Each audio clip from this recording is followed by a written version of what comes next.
Oye, mientras estamos cocinando, nos vamos a saludar de inmediato a un periodista estrella, una figura promisoria, le encanta la palabra promisoria, ¿verdad? Yerko Ábalos, ¿dónde está usted, amigo? ¿Dónde? Cuidado, sigo yo para que no te manches. Sí, ¿cómo está? Mucho gusto de saludarlo. ¿Cómo está don Lucho Jara, Katy Saloni? Un abrazo grande. La verdad que siempre conectados con la información y con la noticia el día de ayer. Lamentablemente fueron 3 las personas fallecidas con esta emanación de ácido sulfhídrico. Esto ocurre en la comuna de Vitacura. Estuvimos ahí y la verdad que es la noticia que hoy día también viene señalado en todos los medios. Estamos junto a expertos que nos están acompañando. De hecho, ya junto a mí está Sergio Poblete, ayudante del departamento HAZMAT de materiales peligrosos, el Cuerpo de Bomberos de Santiago, y también junto a nosotros el doctor Juan Carlos Río, director del CITUC. Vamos a ver la nota rápidamente, que nos cuenta detalles. Incluso conversamos con uno de los vecinos de las personas que lamentablemente fallecieron. Vamos la nota y a la vuelta hablamos con los expertos.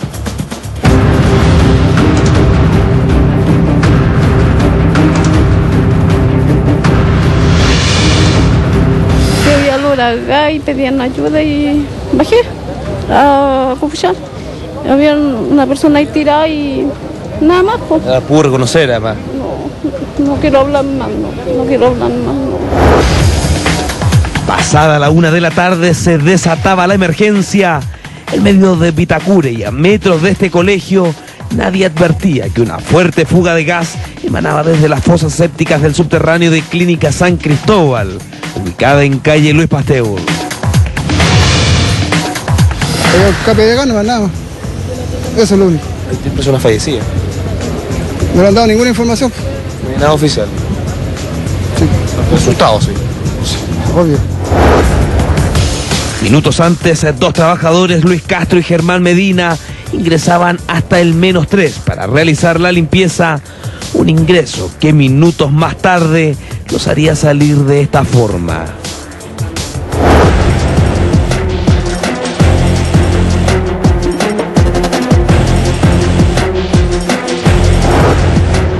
Alto nivel de gas fluorhídrico que Pablo Carrillo tampoco percibió.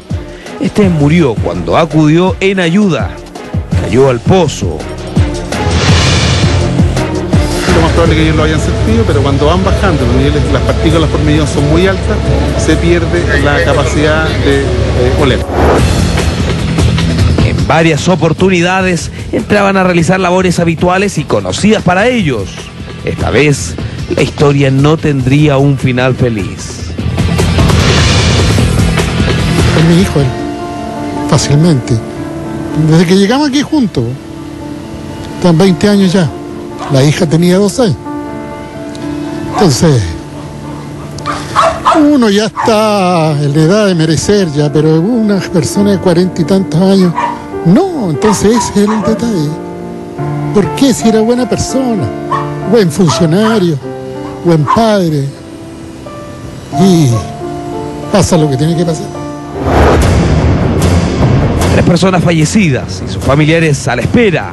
En tanto, lo que ocurrió en el subterráneo de esta clínica será materia de investigación para saber, además, si estamos frente o no a un accidente laboral.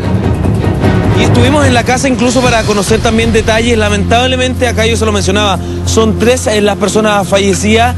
Se hablaron de distintas clases de ácido y estoy aprovechando de conversar antes de salir al aire con el doctor, ¿cierto?, director del CITUC, y por lo mismo aclarábamos, sulfhídrico finalmente, ¿no? Efectivamente, el gas principal sospechoso de la exposición de ayer debiera ser el ácido sulfhídrico, que es un gas altamente tóxico, que tiene una característica muy importante, y eso que los auditores también lo sepan, porque muchas veces podemos encontrarnos en la casa con este tipo de olor. Es un olor característico a huevo podrido. ¿Y por qué? Porque se produce por la descomposición de materia orgánica. Doctor, disculpe, lo interrumpo. La mañana hablaban en la radio que no tenía olor, o sea, acá matando el mito un poco. Efectivamente, eso es categórico. El ácido sulfhídrico tiene olor a huevo podrido. Y la característica que tiene es que cuando las concentraciones están muy bajitas, nosotros podemos darnos cuenta, lo podemos oler, y podemos advertir que está este problema. Ahora, el problema es que cuando aumenta esa concentración, perdemos la capacidad de olerlo, ya no somos capaces de sentir este olor. Y ahí el problema que tenemos es que la concentración puede ser muy elevada y generar un problema severo de intoxicación. Katy, cuéntame, le voy a transmitir tu pregunta al doctor. Sí, lo que pasa es que lo que más llamó la atención, y lo conversamos acá en la mañana, de que es algo como fulminante. Apenas uno inhala este gas, inmediatamente la persona muere. De hecho, la persona que va a ayudar al otro también. Claro. Entonces fue una cadena de situaciones que, si nos puede contar si es así, y en qué proporción de emanación, digamos, le podría pasar algo así a una persona. Muy buena pregunta, Katy. Efectivamente, este gas tiene esa característica. Cuando está en concentración elevada, genera como un knockout. Golpea bruscamente a la gente, por decirlo de alguna manera, y lo desploma. Por eso muchas veces las personas no logran advertir, no pueden decirle al compañero me duele algo, me siento mal. Y la conducta natural del amigo, del compañero, lo mismo que haría Luchito contigo si pasara esto, es asistirte inmediatamente. Y esa persona vuelve a recibir el knockout porque la concentración está muy elevada de este gas. Eso es muy característico cuando ocurren este tipo de problemas. Doctor, Lo escuchamos. ¿me escucha el doctor? Sí, lo que pasa es que en la mañana conversábamos con miembros de la clínica y la gran pregunta que nos hacíamos era los equipos que uno requiere para la limpieza de este tipo de pozos, ¿no? Si hay algún tipo de mascarilla, algún tipo de filtro que uno puede usar para poder protegerse, y pese a que los niveles de gas suban, uno no logra inhalar. Mira, aprovechando esa pregunta, estamos junto a Sergio Poblete, ayudante del departamento HAZMAT de materiales peligrosos de bombero. Cierto, tiene que ver con si hay mascarilla, algunos elementos, y lo pregunta José Antonio Neme desde estudio. ¿Cómo está? Mucho gusto. Buenos días. Sí, efectivamente, existe hoy día bastante tecnología de apoyo para este tipo de emergencias. Existen detectores personales monogas de ácido sulfídrico, existen también detectores multigas para ácido sulfídrico y otros gases, y por lo tanto existe la tecnología para entrar seguro a un lugar a hacer un trabajo o solucionar una emergencia y no formar parte de la emergencia. Claro, de hecho esta emergencia la conocimos ayer a la 1 de la tarde y todas las autoridades que llegan ahí, bueno, llega Carabinero, espera que llegue el personal especializado de bomberos, no era llegar a ingresar. Efectivamente, una vez que se detectó el olor a huevo podrido, que era ácido sulfídrico, se procedió a trabajar con los protocolos que tiene el cuerpo de bomberos, que son los protocolos de la NFPA americano, y se llamó a la unidad especializada, las cuales trabajan con máxima protección. De hecho, entraron con trajes de protección total, encapsulado, que lo aísla totalmente el medio ambiente, porque este gas también se incorpora al cuerpo a través de la piel, ¿ya? ¿Sabes, Jerko, nos escuchas? Para generar esto, hay un colegio también muy cercano, nosotros estuvimos reporteando el día de ayer, se da en el -3, y la verdad que sin duda no deja de llamar la atención, pozos sépticos, las condiciones, ¿cuáles deben ser para que finalmente, porque claramente ha levantado la preocupación de muchos trabajadores que quizás están en condiciones similares? Bueno, para hacer este tipo de operaciones, en lugares tanto abiertos como cerrados, las empresas tienen que definir protocolos de trabajo y protocolos de seguridad, de tal forma de que la persona que va a trabajar en la mañana vuelva incólume a su casa en la tarde. O sea, podrían haber acá fallas en el protocolo. Yo creo que eso es parte de la investigación, pero tiene que haber, si ocurrió un accidente, algo falló. Puede haber sido un problema de protocolo o puede haber sido un error personal, ¿ya? Dime, Lucho. Sí, lo que pasa es que llama la atención un hecho tan inédito como este, porque me imagino que para determinar responsabilidades hay que llegar al fondo de esto. Pero ¿cómo se llega a una situación como esta? No, yo no tengo registro que haya pasado una cosa así, porque además, como dice la Katy, se va sumando una cadena de personas que por querer ayudar a otras mueren. Exacto. O sea...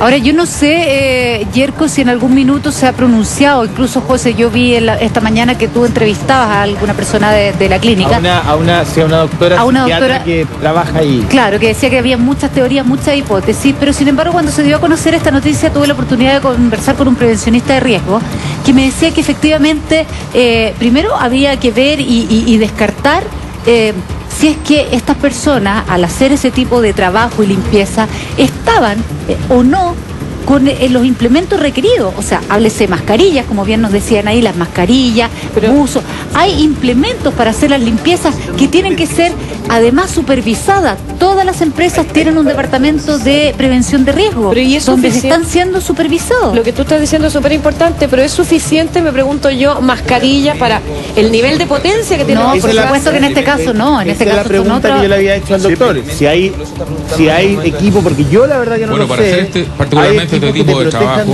debería haber un equipo de protección personal constituido básicamente por un equipo de respiración autónomo, de tal forma de que la persona no inhale los vapores. Exacto. Y no podemos dejar esto solamente a nuestra capacidad olfativa, porque después de que se alcanza una concentración de 5 ppm, tal como lo mencionó el doctor, el sistema olfativo falla, se satura, ya no se detecta.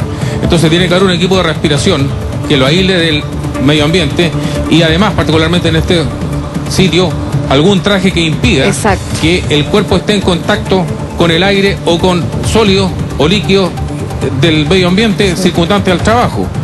Particularmente equipo de autoseguridad y este equipo de protección personal, además de un casco probablemente, porque estos recintos siempre están ubicados en zonas donde hay mucha tubería.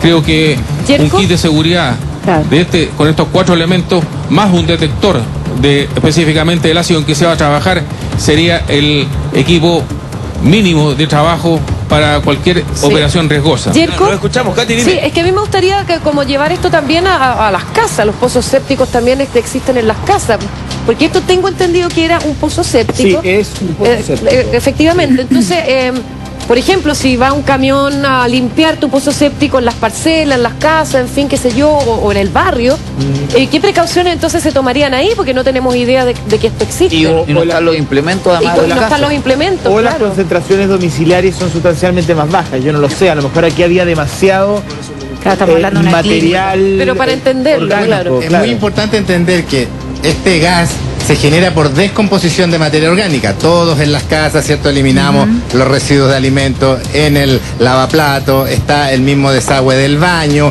y están las fosas sépticas en los campos, como muy bien dice Katy. En ese sentido, lo importante es que siempre estos lugares estén al aire, que tengan buena ventilación, para evitar, ¿cierto?, que si están confinados, cuando uno va a abrir estos lugares, se genere esta concentración que está muy elevada y genera este efecto knockout. Entonces, en ese sentido, ¿para qué nos sirve la nariz? Por decirlo de alguna manera muy simple, para detectar cuando estamos haciendo mal la limpieza. En el fondo, cuando empieza a salir este olor que está 1000 veces más bajo que la dosis tóxica, es que en el fondo nosotros no estamos haciendo una buena limpieza, no estamos limpiando los desagües de las cañerías en las mismas casas. Y otra cosa que es muy importante, antiguamente el desagüe estaba en el patio y uno a veces hace crecer la casa y termina con el desagüe en la mitad de la cocina.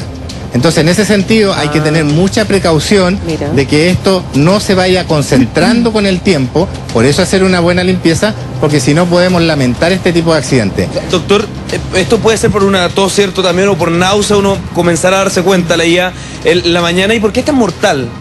Porque a la concentración, hay una determinada concentración, que es probablemente la que se alcanzó acá, el organismo no recibe oxígeno. Y en el fondo la falta de oxígeno mata todas las células, y como eso es en todo el organismo, corazón, pulmón, va a generar este efecto tan rápido y que ocasiona la muerte de forma tan espontánea en el fondo. Es más pesado que el aire, entonces por lo mismo se acumula, ¿cierto?, en el fondo, y ¿qué es lo que ocurre acá también, que está en el subterráneo, en el -3?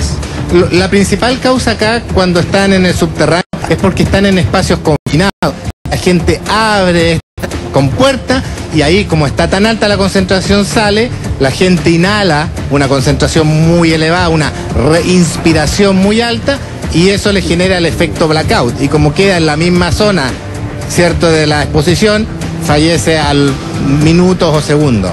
Doctor, una pregunta, ¿cuánto tiempo debe haber estado acumulado este gas en ese lugar sin haber recibido el aseo que requería para poder haber sido tan mortal y haber matado 3 vidas en un instante? El aseo que requería, de pregunta Carlos Lucero, para matar a estas personas, ¿cuánto tiempo se acumuló ese gas? Bueno, es difícil saber cuánto tiempo se puede generar esta concentración. Va a depender básicamente de cuánto residuo había y de cuánto es el espacio de fuga que puede tener para que se genere esta concentración y se concentre en el fondo en ese espacio de aire.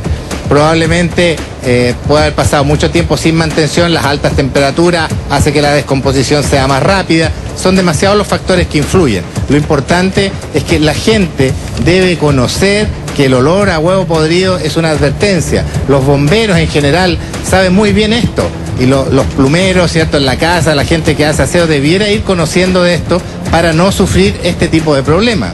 Claro, porque acá lo más probable es que ellos ni siquiera alcanzaron a reaccionar y se desmayaron.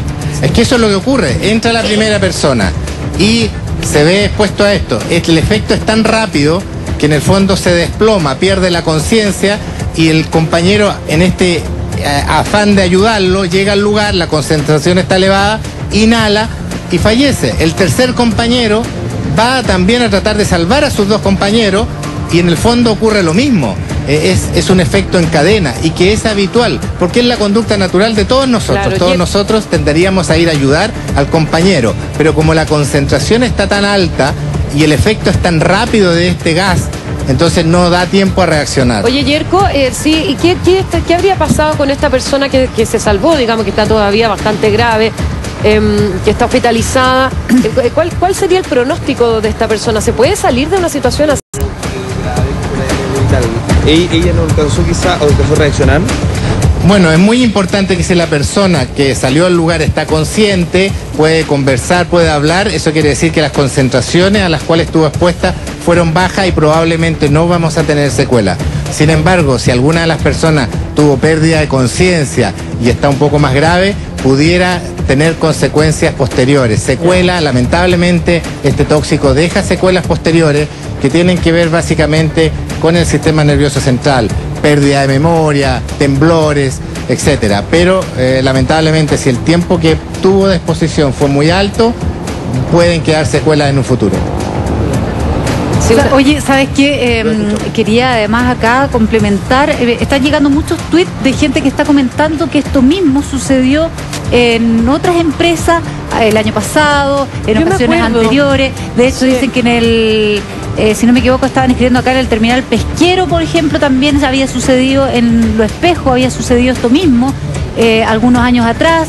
En distintas empresas también con fallecidos, por lo tanto, lamentablemente estamos cayendo, viendo esta noticia, probablemente en ese minuto, doctor, se debe haber comentado exactamente lo mismo, sin embargo, no se siguen tomando las medidas de prevención o no se siguen cumpliendo los protocolos, qué está pasando y que también los trabajadores exijan de alguna manera. Claro, y nos hacíamos nosotros la pregunta también, disculpe Bet que te interrumpa, es que si en una casa, si de repente la limpieza no se lleva como corresponde, las cañerías, ¿podría llegar a pasar una situación similar?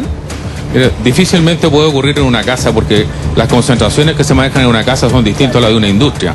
Pero particularmente en el caso de una casa, creo que es mucho más peligroso trabajar con gases que con líquidos y con sólidos, porque los gases tienden a ocupar todo el volumen que los confina. Lógico. Y por lo tanto el gas se va a expandir por toda la habitación. En cambio un sólido es el derrame que se confina y se absorbe y listo. Y un sólido con una pala uno lo puede guardar nuevamente en su envase. Es difícil que esto ocurra en una casa, pero en la casa hay otros químicos que pueden tener complicaciones y creo que vale la pena hacer esta clasificación de peligrosidad. El evento que ocurrió ayer no es algo aislado. Este evento lamentablemente ocurre con bastante frecuencia en nuestro país, particularmente en la zona sur, en la industria pesquera. Una o dos veces al año fallecen personas por esta misma situación, inhalación de ácido sulfídrico. Sí, y no nos particularmente creemos que lo que pasó ayer es que el recinto en donde se generó esta gran concentración de ácido sulfídrico era un recinto que estaba muy bien aislado y por lo tanto la persona que inicialmente no notó una concentración alta de olor a huevo podrido, porque eso hubiese sido el elemento que lo hubiese salvado. Claro. Obvio. La puerta estaba muy bien sellada y cuando el hombre abrió, tiene que haber salido una bocanada de gas con mucha concentración. Y cuando ocurre un accidente, la concentración y el tiempo de exposición son dos parámetros fundamentales en el resultado. Es que particularmente la persona debe haber recibido al abrir la puerta una bocanada de una alta concentración en muy poco tiempo, lo que le hizo que falleciera y que quedara inmediatamente en un blackout y no pudo solicitar auxilio, tal como lo dijo el doctor. La segunda persona le pasó lo mismo, el tercero y los 5 lesionados que trataron de prestar ayuda. Pero este tipo de emergencia es común en la industria pesquera. Sí, Pero Jerko, que era lo que hablábamos necesito- recién en barco pesquero, por los restos de proceso de descomposición en las cámaras de alcantarillado y también en la fosa séptica. Jerko. Tenemos la pregunta de Daniel Sí, sí. Espingo. No, la lo que última pasa, Espingo. Jerko, lo que pasa es que tenemos que hacer un paréntesis en este tema tan doloroso y tan complicado, porque tenemos que ir ahora al departamento de prensa a cubrir la contingencia. Seguimos con ustedes en un momento más. Catalina Edwards. Cata. Le vamos-